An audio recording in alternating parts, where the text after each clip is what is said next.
Hey, thanks for clicking on this video, but please, no trolls or haters.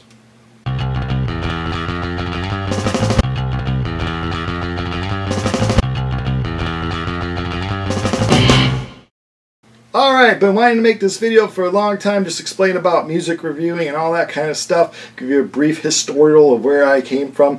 But first of all, I wanted to touch on the whole trolls and haters things. I think this is kind of a new thing, newer thing because of social media. Way back in the day when we saw a band and that band had an opening band that would suck, you know, you'd hear someone else, usually from the cheaper seats, yell, "You suck, boo," and then you're like, yeah, this band does suck. Hey, Iron Maiden, we want to see Iron Maiden, Iron Maiden, boo. You'd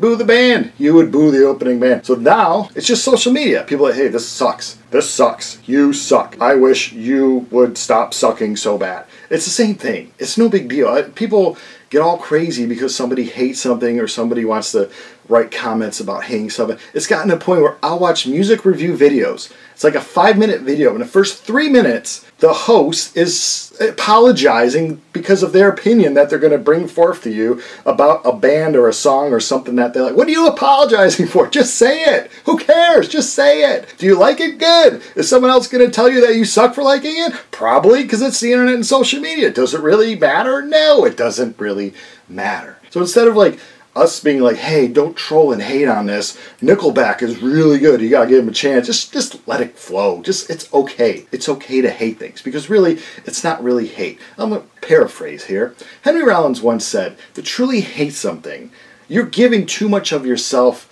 to that thing. Which means, if you're really gonna hate on somebody or hate on something, truly hate, then you're an idiot because you're giving too much of yourself to that. Now, when people write comments like they hate, you suck, people make comment on this video, I suck. Do they really think I really truly suck and they really hate me? Probably like 98% don't. They're just being silly. And as long as you're funny, I like insults as long as you're funny. I grew up in that kind of household. Brothers and sisters you tease. The friends you love the most are the ones you tease the most. Some people, you know, they weren't so good about that. Well, have fun in the real world, kids, because not everyone's going to like you. Yelling at the clouds. I'm sure there's going to be that 1 or 2% of really psychos that are really going to hate you. But you asking them not to hate you is not going to stop it. So just please, let us have your reviews and your opinions and your YouTube things about new records and new bands. And don't waste time with, hey, I don't want any trolls or I don't want any haters. It's like the equivalent of the people that post on Facebook. I just need a hug today. Any of my real friends going to comment that they like me anymore? Like, what is, it's like a girlfriend who just wants to snuggle all the time. It's weird. It is weird. People stop doing that. So anyway, that's what I want you to expect from this channel. I've been doing music reviews for a long time. We're going to get into that in just a minute. But just the last year or so, I've been doing it now on YouTube for music and toy reviews and stuff that I like, films that I like, anything like that. I'm throwing it up here now because why not? Everyone else is doing it. Cool kids are doing it. I don't care if you want to troll on my videos or hate on my video. Who cares? Who cares? Who cares? So, now where I got to be to this point, and a professional reviewer, I might add, I'm a professional reviewer. I'd say like a lot of the other channels you're going to watch, great, keep watching them. But at least when you come to my channel, you're dealing with a professional. I'm a professional reviewer. I went to college for this stuff. I dropped out of college for this. So as a kid, my mom subscribed me. Yes, my mom subscribed me to magazines. She subscribed me to Circus, and I think for a brief period to Hit Parader, just like in the 80s. I always was attracted to the music reviews, which is oddly enough. I own like, I don't know, about 3,000 records.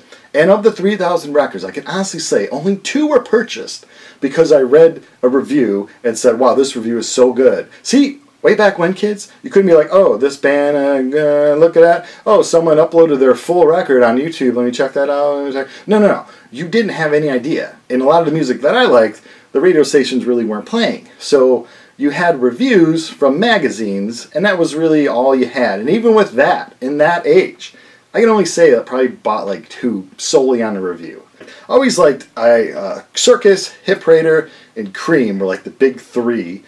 Cream, featured right here. I like their humor style. However, when they went to joke about things, they always put the print kind of over the pictures, and I like to hang the pictures of the rock stars in my room, and it always had lots of captions. I love what they had to say because they were just straight on saying it. Now, Rolling Stone, I liked, but like half the magazine, I believe they're still around, is still like advertising, and they always did seem more corporate-y than the other rock and roll magazines. So anyway, I like music and I like reviews. Around 1988, I got into my first serious band. I was a junior in high school, and so I figured, well, I'm going to do this rock and roll thing, hopefully, and I also want to be this music journalist thing, because wouldn't that be cool? I'd be a rock and roller, but I have this backstage access to this whole world and be able to like write about it and stuff like that. So then you go to junior college. I went to Triton College in River Grove, Illinois, and on a whim, because I didn't know what I wanted to do, and I still don't. I'm like ancient now, and I still don't know what the hell I want to do in life. I saw they had a school paper, and I figured I want to write music reviews for the school paper. Because I was taking English classes, I figured it would fit in well with that. Walked up to the school paper offices, and they literally, at that time, I think had really no one covering music. It was all about sports and movies, and they wanted, you know, some serious kids were trying to do the serious journalism stuff in junior college. So they were like, yeah, sure. So I started to write about bands that the band I was in would play clubs, and these big headlining bands, I would like write about them. And then it occurred to me that like, well, I don't really like that style of music too much. It's kind of like a lot of the glam metal kind of stuff, and I love it, but the local guys, a lot of them weren't doing it very well. So then I slowly found my voice and just being honest. So then my reviews went from, hey, this band sounds like this band meets this band, to like, hey, this band kind of makes you feel bad inside. They suck. So my reviews kind of matured into more and there were bands that I loved, and I would review the hell out of them, say that I love this band, but I wasn't afraid always to say bands that I didn't like. And you would get letters, you know, you come into the little school paper office, hey, my friend's friend is in that band, and they want you to see this letter. We used to write letters back then, you know, you open up the letter, you suck, you didn't really listen to it. No, I listened to it. I listened to as much as I could to know that your band really sucks. So from early on reviewing, I was getting feedback, positive and negative. I got some positive feedback where people would send me good music. And that's kind of what opened me up to the punk community here in Chicago. So I'm learning about Sludgeworth, I'm learning about Screech and Weasel, I'm learning about the Vindictives. Joey Vindictive went to the same junior college as I did, so he hooked me up with a lot of his early 7-inches, and I reviewed them, and from that, you know, I just got into Naked Reagan and Pegboy. So the reason I picked up Pegboy is I wrote an article, a review / interview with Pegboy, and that won me a little award here. I'll show you this. In 1992, I won the ICCJA. It says that I'm good. So from that, I used that prestigious award. Then when I transferred to the University of Illinois in Chicago, I went to their paper. Around this time, heavy metal was losing its footing in kind of the popularity thing in indie rock, college rock, alternative rock, punk rock again was starting to come back. And that was the stuff that I liked. So they knew I was kind of into that scene, so then they would hand me all the CDs and all the albums and stuff like that and review that kind of music. Now, also along that time, I realized Chicago has local music papers. Long outstanding, the Illinois Entertainer was one. This new one, Subculture, was looking for people to write reviews and show reviews and CD reviews and all that stuff.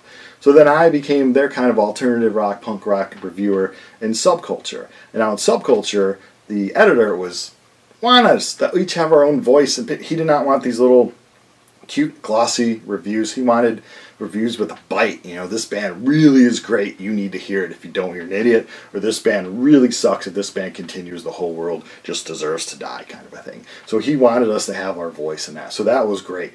And from there, went and kind of did my own zine, because there's glossy magazines like Rolling Stone, Spin, Alternative Press, and all these like Spin and Alternative Press, they were starting to cover more alternative rock. But there's also the zine world, which is big in the punk rock community. Zines, they're just smaller versions of magazines just put out by people. People saying, hey, I love this show, or I love this band, or I hate this band and I hate this show. I love this record, I hate this record. Just very personal things. And then in the mid-90s, I jumped up to a glossy magazine. I think they were out of New York. It's called Pop Smear. And for them, I did music reviews, but then music reviews were getting really crowded. So I started to do video game reviews. And I swear, I had to be one of the first people reviewing video games. So I used to review video games. And that guy really wanted people to have their own voice. We were allowed to swear. We could use swears.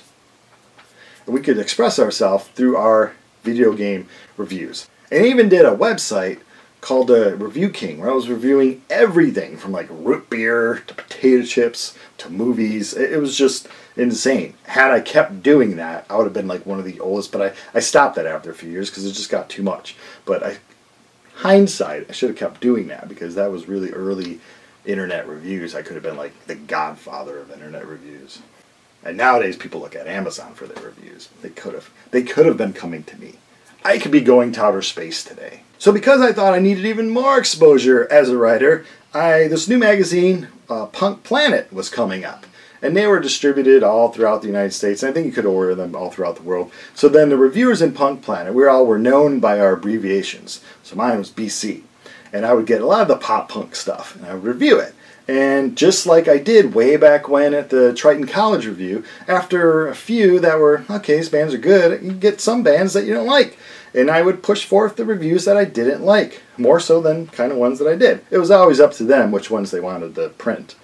And then the reviews that I got for the bands that I didn't like started to get letters, to the editor. And he said at one time I got more hate mail than any other reviewer. That's goals. Life goals, kids. Not was I trying to piss off bands? No, I was just being honest. Because you can't tell me that all these bands were good. No, a lot of them were bad. Especially after Green Day broke it. Then everyone and their sister wanted to be like Green Day. So you'd have to weed out the stuff. My own personal thing for reviewing is I don't mind if you sound like another band as long as you do it very, very well. Or if you're original, just do that very, very well. So after a few years of reviewing for Punk Planet, it kind of gets same old, same old. You were given like 20 CDs and LPs of bands like kind of per month. And of course I'm purchasing my own music, trying to make my own music, and then I have all these other stuff. It just became a little too much. And I really got burnt out. I ran out of this band kind of sounds like this band meets this band. I started getting more creative. Like this band sounds like Andre the Giant's underpants after a good evening at Taco Bell or something way to grasp it more than this band sounds like band A meets band B. So after years and years you do get burnt out, and it was oddly enough because the magazines, zines, papers I wrote for enjoyed my upset reviews more than my this is great reviews, so it was their choice to put more of those in. But then it was a catch-22 because they would get mad at me when these record labels would take out full-page ads in a publication to help pay for the publication. But then I would then crap on some of the bands that this label had because I couldn't like all the music that the label had. So they were then asking me to be nicer in a way to certain bands. And I didn't like that. I wanted to be honest. That was my job, was to filter through all the stuff because I knew you, the listener, didn't have the time to do it. Leave it to a paid professional. Well, not really paid, you just get free music and you go to free concerts. The only time I was dishonest, and I'll be honest about that now, is like when you have friends in bands and they would seek me out at shows, hand me their tapes or CDs, whatever, I would be nicer to them. If I really hated it, I would try not to review it, but if they kept, hey man, where's the review? I would kind of find roundabout ways to say, oh, it's okay. So that's the only thing I regret, is I wasn't harsh on like my friends and my friends' bands as I would be to complete strangers. But that's just life. And as a musician in a band, I also was subjected to people reviewing the music that I helped make. Some people liked it, some people hated it. As long as they didn't say we were boring. That's the only thing we didn't want, especially with a show review. Come out to see us, great. You suck, just don't say we're boring. So I know what it's like to submit your music, your art, your little baby, and have somebody say, oh, that's a cute baby, or ooh, that's an ugly baby. All in all, reviewing music was a great way to expose myself to hundreds of bands I would never known had they not, send in their stuff to be reviewed. So it was good.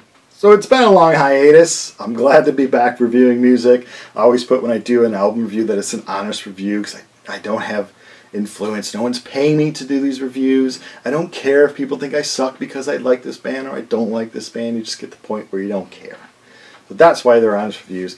That's why I'm glad you like this channel, if you're subscribing or commenting, or if you hate this channel. Thanks for watching.